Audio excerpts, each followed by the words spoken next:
Oke, Assalamualaikum warahmatullahi wabarakatuh.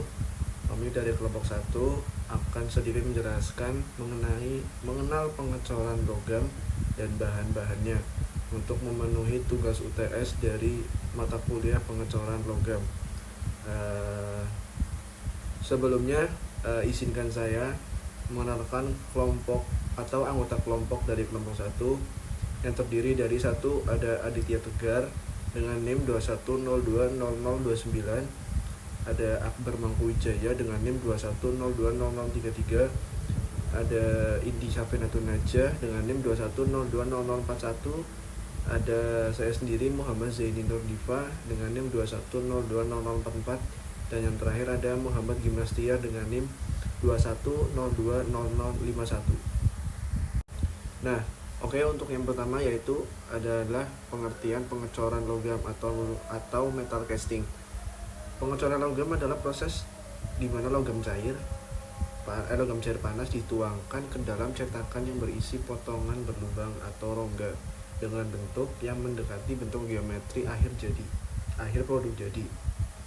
Jadi itu bisa disebut itu adalah proses manufaktur yang melibatkan pencairan logam dan menuangkannya ke dalam cetakan untuk membentuk bentuk yang diinginkan setelah mendingin.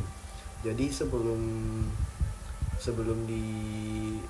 dimasukkan ke dalam cetakan itu, cairan itu dilebur dulu dari hasil benda jadi atau benda yang sudah tidak terpakai, itu dilebur, kemudian menjadi cair dituangkan ke dalam cetakan gitu. Oke, untuk slide selanjutnya yaitu adalah bahan-bahan pengecoran logam yang terdiri dari logam ferro dan logam non-ferro. Untuk logam ferro tersebut adalah sebuah logam paduan yang terdiri dari campuran unsur karbon dengan besi atau Fe. Jadi logam ferro itu dapat ditemukan dalam kehidupan sehari-hari, bukan cuma besi atau Fe. Jadi saya akan menyebutkan selain besi itu apa saja sih yang bisa kita temukan pada sehari-hari yang termasuk logam ferro. Yang pertama itu ada baja atau steel. Yang kedua itu ada krom atau kromium. Yang ketiga itu ada mangan. Yang keempat itu ada nikel. Dan yang kelima itu ada kobalt. Jadi itu ada beberapa jenis-jenis logam ferro yang dapat kita temukan di kehidupan sehari-hari selain besi. Nah, untuk selanjutnya yaitu adalah logam non-ferro. Non-ferro adalah jenis logam yang secara kimiawi tidak memiliki unsur besi atau ferro atau Fe.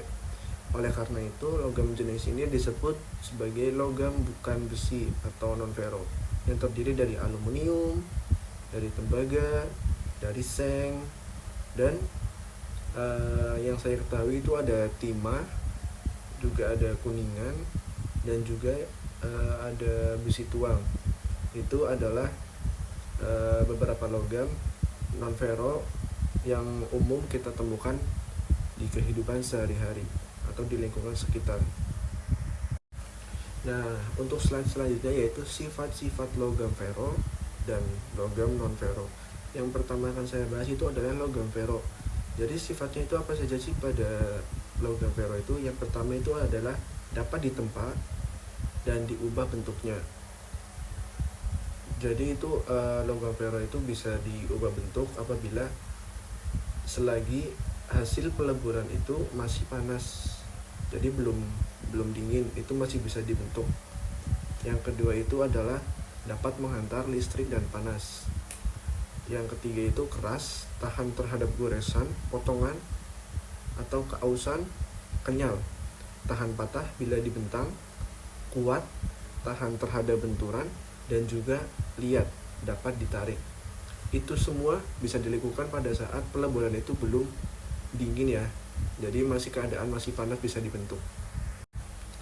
Nah, untuk logam non-ferro tersendiri itu memiliki dua sifat, yaitu yang pertama adalah elastis namun tidak dapat menghantarkan arus listrik atau bahan isolasi atau memiliki bahan isolator. Kalian bisa mengetahui lah bahan apa saja sih yang mengandung isolator, itu kan tidak bisa menghantarkan listrik. Jadi pada logam non-ferro itu memiliki sifat tersebut. adalah memiliki bahan yang mengandung isolator atau isolasi. Dan yang kedua itu adalah pekat terhadap api, tidak dapat terbakar atau asbes, dan juga mudah pecah keramik. Gitu. Nah, jadi untuk kesimpulan logam ferro dan logam non ferro itu adalah yang pertama, logam ferro mengacu pada logam yang mengandung unsur besi. Adalah elemen kimia yang umumnya terdapat dalam bentuk logam. Itu logam ferro. Sedangkan kalau logam non ferro itu adalah logam yang tidak mengandung besi dalam jumlah signifikan atau tidak termasuk unsur besi sebagai komponen utama. Berbeda dengan logam ferro. Jadi logam ferro itu mengandung besi, sedangkan logam non ferro itu tidak mengandung besi atau mengandung bahan isolasi atau bahan isolator. Jadi untuk perbedaannya itu ada di situ untuk logam ferro dan logam non ferro. Nah, berikutnya itu adalah kelebihan dan kekurangan logam ferro dan non ferro. Bisa dilihat dari tabel.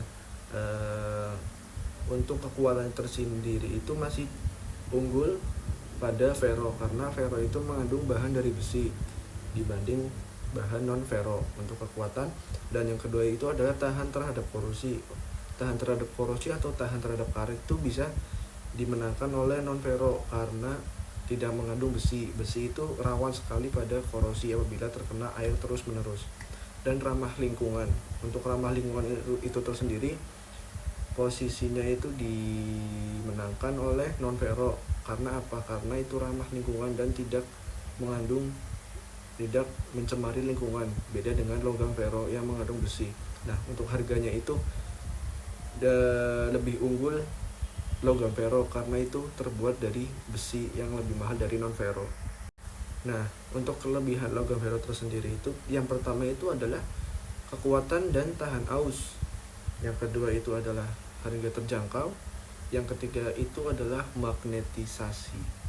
Nah, itu kelebihannya. Untuk kekurangannya tersendiri itu adalah yang pertama jelas korosi atau cepat berkarat, karena kalau bahan logam ferro itu pasti mengandung dari bahan besi yang rawan sekali atau sering sekali rentan terhadap korosi. Yang kedua itu adalah berat itu tersendiri.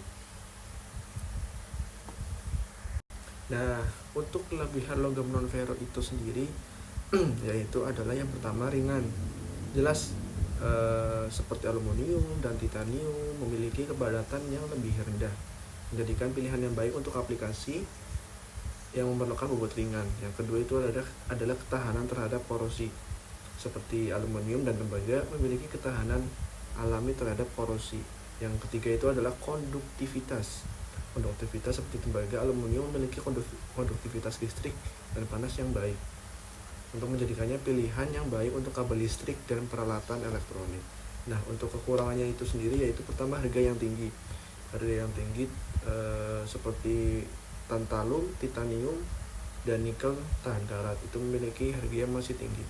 Yang kedua itu adalah kekuatannya rendah. Yang ketiga itu adalah tidak magnetis atau sebagian besar.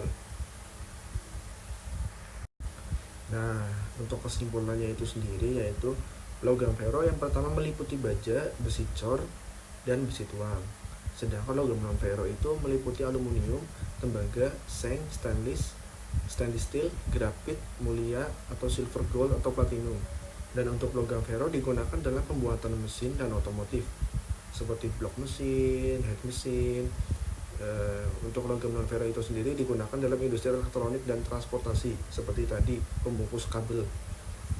Logam ferro lebih kuat dan tahan lama. Logam non ferro lebih ringan dan mudah dibentuk. Logam ferro cenderung berkarat karena mengandung besi. Logam non ferro anti karat dan tahan korosi karena mengandung isolator.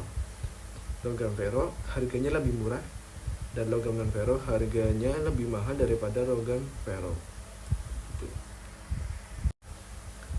Nah, untuk selanjutnya yaitu adalah proses peleburan dan pengecoran logam. Jadi yang bisa kita lihat pada gambar, yang pertama itu dimulai dulu, kemudian persiapkan alat dan bahan. Yang ketiga yaitu adalah charging. Yang keempat itu adalah mencampur bahan paduan. Yang kelima adalah proses peleburan. Yang keenam itu adalah uji spektrometer. Yang kelima, jadi untuk uji spektrometer atau mencampur bahan paduan itu bisa iya bisa tidak, tergantung benda apa yang akan kita gunakan. Nah, untuk selanjutnya itu adalah penuangan cairan kecetakan. Yang selanjutnya itu adalah pendinginan atau pembekuan produk. Jadi sehabis dituang itu kan masih panas, jadi kita tunggu dingin dulu untuk menjadi bentuk yang sempurna. Yang selanjutnya itu adalah fitting, quality control, dan yang terakhir adalah selesai. Nah, untuk lebih detailnya yaitu pertama, persiapkan alat dan bahan, memeriksa kondisi tanur dalam keadaan baik, mempersiapkan scrap, material, daur ulang, dan bahan campuran. Jadi itu kita persiapkan dulu alatnya dan bahannya itu untuk membuat apa sih, untuk kita lebur dulu baru kita masukkan ke dalam cetakan. Dan untuk kedua yaitu adalah charging. Selanjutnya proses charging atau memasukkan material ke dalam tanur. Proses ini dilakukan bertahap demi hasil yang maksimal. Jadi untuk penuangannya yaitu atau memasukkan material ke dalam tanur itu jangan terlalu terburu-buru, itu malah tidak bisa menghasilkan hasil yang maksimal. Yang ketiga itu adalah mencampur bahan paduan. Proses ini dilakukan saat charging berlangsung. Unsur-unsur paduannya diantara silikon, mangan, fosfor, sulfur nitrogen, tembaga, nikel, krom, oksigen, aluminium, dan hidrogen. Nah, yang keempat itu adalah peleburan. Proses peleburan dilakukan dengan menaikkan frekuensi secara bertahap agar proses peleburan berjalan dengan maksimal. Untuk peleburan tersendiri itu membutuhkan suhu yang sangat-sangat panas untuk mendapatkan hasil lebur yang halus yang kita inginkan pada saat proses peleburan. Karena peleburan itu terjadi ketika kita awali dengan benda yang keras atau benda yang jadi itu dilebur menggunakan api yang atau menggunakan suhu yang panas. Jadi hasilnya itu cair untuk dilakukan pada saat proses selanjutnya. Yang adanya itu adalah uji spektrometer. Pengujian ini dilakukan untuk mengetahui komposisi cairan. Apabila komposisi belum sesuai, maka dilakukan pencampuran bahan paduan kembali hingga komposisi sesuai dengan yang diinginkan. Nah, untuk yang keenam itu adalah penuangan atau pouring. Proses setelah peleburan adalah pemasukan cairan logam ke dalam cetakan atau pouring. Jadi sehabis kita lebur sudah mendapatkan komposisi yang kita inginkan, tingkat kekentalannya, tingkat kecairannya itu kita sudah mendapatkan itu. Kemudian kita masuk ke dalam penuangan atau pouring. Jadi penuangannya itu kita masukkan hasil peleburan tersebut ke dalam cetakan yang sebelumnya kita sudah buat atau kita sudah ciptakan, kita sudah buatlah. Kita masukkan hasil peleburan itu, kemudian baru masuk ke dalam pendinginan. Pendinginan setelah cairan logam dituangkan, tunggu sampai cairan logam membentuk di dalam cetakan. Jadi setelah pendinginan itu kita diamkan dulu ya selama 30 menitan, menunggu hasil peleburan itu menjadi dingin. Nah, selanjutnya itu adalah fettling. Proses fettling meliputi pembongkaran cetakan dan pemotongan saluran tuang. Pada proses ini dibutuhkan proses gerinda dan pengecatan demi hasil yang diinginkan. Jadi setelah hasil peleburan itu didinginkan, kita tunggu nih hasil peleburan itu masukkan ke dalam cetakan, kita tunggu dingin selama 30 menit atau 40 menitan. Kita melakukan proses fettling, yaitu pembongkaran cetakan dan pemotongan saluran tuang. Jadi sehabis kita melakukan penuangan tersebut, kita bongkar nih hasil cetakan untuk mengambil atau mencomot hasil yang tadi kita lebur, kita masukkan ke dalam cetakan yang sudah didinginkan, dan membutuhkan proses gerinda untuk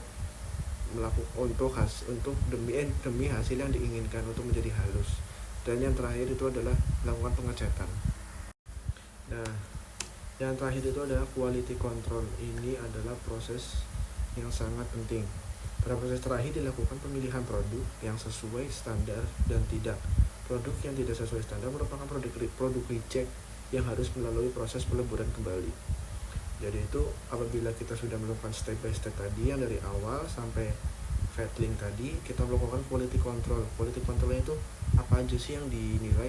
Yang pertama itu dari tekstur, dari eksterior dari benda tersebut. Apabila benda tersebut tidak sesuai standar, kita melakukan produk reject. Jadi reject itu yang diukur apanya sih? Apabila kita melakukan peleburan timah nih, contoh itu ada hasil titik-titik atau bolong-bolong yang dihasilkan timah, itu adalah proses yang dianggap reject untuk melakukan proses daur ulang kembali atau proses peleburan kembali untuk dicetak kembali. Nah, jadi kita tahu kan apa saja sih proses yang kita lewati atau kita akan gunakan pada saat proses peleburan logam tersebut, yang diawali dengan pertama yang tadi itu adalah persiapan alat dan bahan, yang kedua itu ada charging, yang ketiga itu ada mencampur bahan paduan, yang keempat itu ada peleburan, yang kelima ada uji spektrometer, yang keenam ada penuangan atau pouring, yang ketujuh ada pendinginan, yang kedelapan ada feedling, dan yang kesembilan yang terakhir itu adalah quality control atau memeriksa hasil peleburan itu sesuai standar yang kita inginkan atau tidak. Nah, untuk selanjutnya itu kita akan menonton hasil dari peleburan itu. Pertama kita masukkan bahannya dulu untuk melakukan atau persiapan alat bahan dulu. Kita masukkan bahannya dulu, kita melakukan peleburan menggunakan api yang sangat panas atau suhu yang panas. Kita melakukan peleburan. Nah, hasil peleburan itu pasti akan menghasilkan kotoran di atas hasil peleburan itu, sehingga kotoran itu kita buang dulu ya, kita buang dulu. Nah, kita buang. Nah, kemudian kita ambil hasil peleburan tadi. Nah, kita ambil, kita masukkan ke dalam cetakan. Nah, kita lakukan penuangan. Nah, kita masukkan nih peleburan itu ke dalam cetakan yang sebelumnya kita sudah buat cetakannya. Nah, kemudian kita melakukan pembongkaran hasil cetakan yang tadi yang sudah saya jelaskan sebelumnya untuk mengambil hasil peleburan atau hasil cetakan tadi. Nah, kemudian kita gerinda nih untuk membersihkan hasil-hasil yang tadi kita melakukan penuangan. Kita gerinda dulu, kita potong-potong sesuai benda yang kita inginkan nih. Nah, kita potong step by step. Nah, udah habis itu kita melakukan pengamplasan agar semakin halus, atau beberapa ada coakan yang diakibatkan oleh penuangan tadi, itu bisa kita hilangkan menggunakan kikir atau di amplas. Nah, oke. Itu saja penjelasan dari saya membahas ini Nodivat dari kelompok 1. Kurang lebihnya mohon maaf, atau ada kekurangan kata atau ada kata yang tidak enak hati, mohon dimaafkan. Saya akhiri, wabillahi taufiq wal hidayah. Assalamualaikum warahmatullahi wabarakatuh.